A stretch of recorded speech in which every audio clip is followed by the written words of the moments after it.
Ah, donc ici, je vais voir ce que c'est qu'une bijection. Qu'est-ce que là, une application bijective ou une bijection? Bon, je vais redéfinir à toute vitesse, hein, bien sûr, parce que ça a été fait dans des autres vidéos. Bon, je ne vais même pas redéfinir, c'est d'expliquer un petit peu en gros. Donc, on a une correspondance donc dans l'algèbre binaire. L'algèbre binaire faisant référence à deux ensembles, donc des couples d'éléments. Voilà, E et F, deux ensembles EF, avec un graphe qui correspond aux relations entre les deux ensembles E et F. Bon, c'est le graphe de E fois F, des éléments pris dans E et des éléments pris dans F. Si je dis qu'une fonction, c'est une relation spécifique où on peut avoir euh,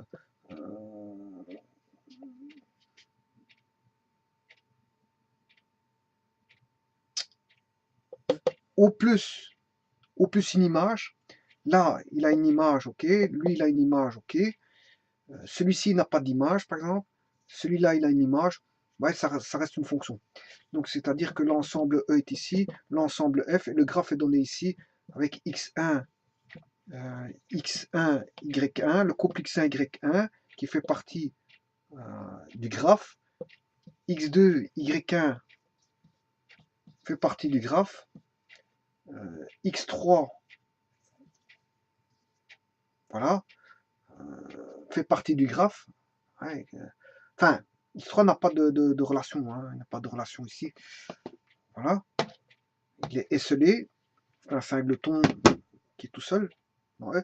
Et x4 est relié par exemple avec y2. Donc on aurait x4, y2 qui fait partie du graphe. Voilà. Donc là, on a à faire une fonction parce que ici, on a chaque élément x est relié au y. On a au plus un élément x qui est relié avec y. Donc ce qui veut dire que si je fais ceci, voilà un y3, là ce n'est plus une fonction parce que l'x1 possède deux images, y1 et y3, donc ce n'est plus une fonction. Ceci n'est plus une fonction. Bon, ceci étant dit, une fois qu'on sait, vous savez ce que c'est que, je veux dire, ce qu'est une fonction, on définit une application en écrivant que f appartient aux applications de e fois f, voilà. Et une application, qu'est-ce que c'est? Ben, on pouvait avoir dans une fonction des éléments comme ceci, qui étaient esselés.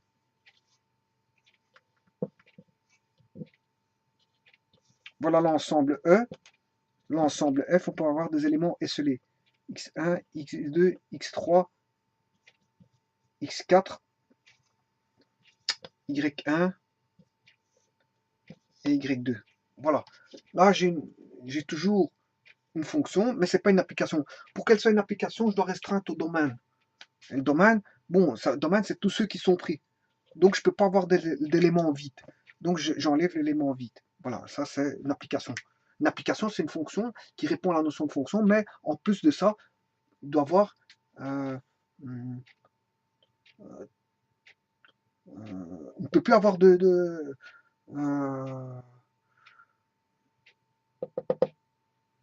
d'éléments vides dans l'ensemble E. Donc tout doit être pris si vous voulez. C'est le domaine. On prend le domaine ici. Domaine de E. Domaine de E ben, constitue une application de l'ensemble E vers l'ensemble F. Donc ceci est une application. Donc il faut que tout soit pris. Et bien sûr, il faut que d'un X, on ait une et une seule image. Hein. Une et une seule image. Donc ça, je ne peux pas avoir. Ça, ceci n'est déjà pas une fonction, parce que la fonction doit répondre à au plus une image. Or là, il a deux images. Donc, si c'est pas une fonction, ça ne sera pas être une application, parce qu'avant d'être une application, c'est une fonction. Donc, l'application est une fonction particulière où on restreint au domaine, c'est-à-dire on enlève du mot au plus, ça devient une et une seule. X a une et une seule image, X a une seule image, Y, X a une seule image, voilà. Et donc, on peut plus avoir X3, une et une seule, X3, s'il est esselé, il n'a pas une et une seule image, il en a zéro. Donc, on restreint la définition de fonction à une et une seule. Alors que la fonction c'est O plus image,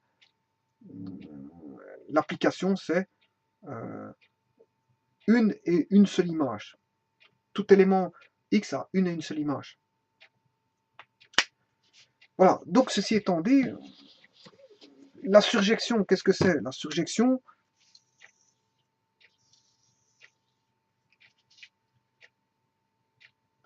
surjection, ça veut dire que ça doit être d'avoir une fonction particulière qui est une application. Donc, pour que ce soit une application, ça doit déjà répondre à application. C'est-à-dire que tous les X doivent être pris. Voilà. Bon, et une surjection, je peux avoir aucun élément vide. Ici. Dans l'ensemble F, aucun élément Y ne doit être esselé. Donc, ceci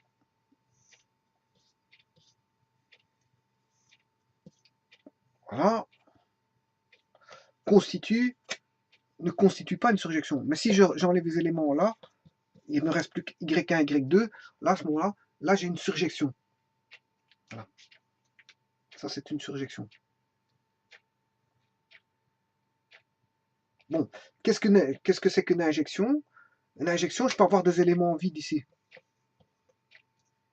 Et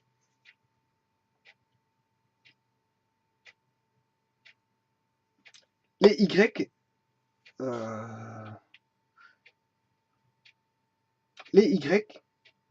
ne peuvent provenir que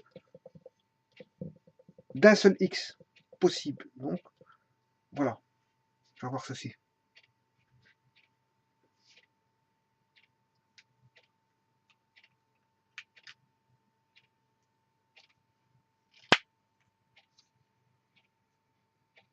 Ça, c'est une injection. Parce que je peux avoir des éléments vides, il n'y a pas de problème. Ceci, ça reste une injection, bien sûr. Hein. Il peut avoir des éléments vides comme peut ne pas en avoir. Voilà. Mais là, je peux mettre des éléments vides. Contrairement à une surjection, on ne peut pas avoir d'éléments vides. Et alors, bon, la surjection, le Y peut provenir de plusieurs X, alors que pour l'injection, le Y peut provenir que d'un seul X. Voilà. Mais alors maintenant, je vais voir ce que c'est qu'une bijection. Une bijection, c'est que la relation F, qui appartient bien sûr, F appartient aux applications de E vers F. Voilà. Mais elle est bijective si elle est injective et si elle est en même temps injective et surjective. Voilà, si elle est injective et surjective, on a bien affaire à une fonction qui est, enfin une application qui est bijective.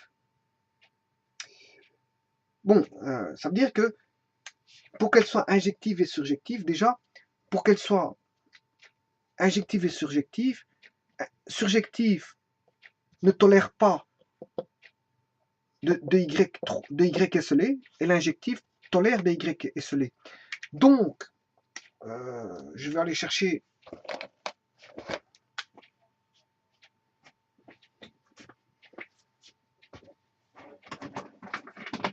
un marqueur rouge pour vous montrer que qu'est-ce qui est gagnant. Il y en a un qui tolère et l'autre ne tolère pas. Mais c'est pour qu'il soit gagnant, c'est celui qui va ne pas tolérer le Y3. Donc dans la bijective, c'est dans la tolérance d'un Y esselé, c'est la surjective qui a son mot à dire par rapport à l'injectif. Donc ça veut dire que pour qu'elle soit bijective, il faut qu'elle soit surjective et injective. Donc il faut qu'il n'y ait pas d'élément esselé puisque c'est la surjective qui prend, on va dire, le dessus sur l'injectif. Parce que l'injectif tolère des Y esselés, la surjective ne tolère pas des Y esselés. Or, pour qu'elle soit surjective et injective, il y en a un qui tolère et l'autre ne tolère pas, mais c'est lui qui va gagner, c'est celui qui ne tolère pas. Donc, fatalement, dans la bijective, il n'y a pas de Y esselé. Voilà. Vous ne pouvez pas avoir de Y esselé. Voilà. Bon, maintenant, pour ce qui est des préimages, la surjective tolère, je vais dire ceci, plusieurs préimages. Y a deux préimages. Ce Y-là a une préimage. Par contre, l'injectif ne tolère pas plusieurs préimages. Donc, c'est qui va gagner? Ben c'est là, c'est l'injectif. Parce que lui, il ne tolère pas plusieurs préimages. Voilà. Euh, donc qu'est-ce que c'est que une application bijective? C'est tout simplement quand vous aurez ceci, pour chaque x provenant de l'ensemble E, vous aurez pour chaque x un et un seul y. x1, y1. Si vous avez un x2, vous aurez d'office un y2 comme ceci. Si vous avez un x3, d'office tout sera complet. On va dire que tout sera complet au niveau, parce que par la définition d'application, tout sera complet au niveau des x. Tout sera complet au niveau des f, parce que c'est la définition de, on va dire, surjection. Et on va dire que s'il y a une relation, ce sera une relation 1-1 d'office. Et ça, c'est du fait qu'elle doit être injective. On a une relation 1-1, x1, y1. Pour un élément x, j'aurai qu'une seule image, mais pour une image, j'aurai qu'une seule préimage, si vous voulez. Voilà.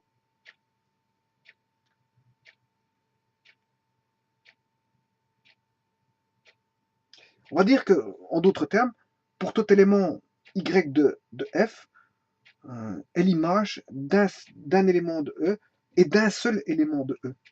Il est image, préimage. Le Y est préimage que d'un seul élément de E et X est image que d'un seul élément de F. Que d'un seul élément de F. Alors, comme j'ai fait plusieurs définitions dans les vidéos précédentes, je sais j'en ai entamé plusieurs oralement, mais je pourrais en mettre une qui est comme ceci, quel que soit, donc on va dire Y appartenant à F,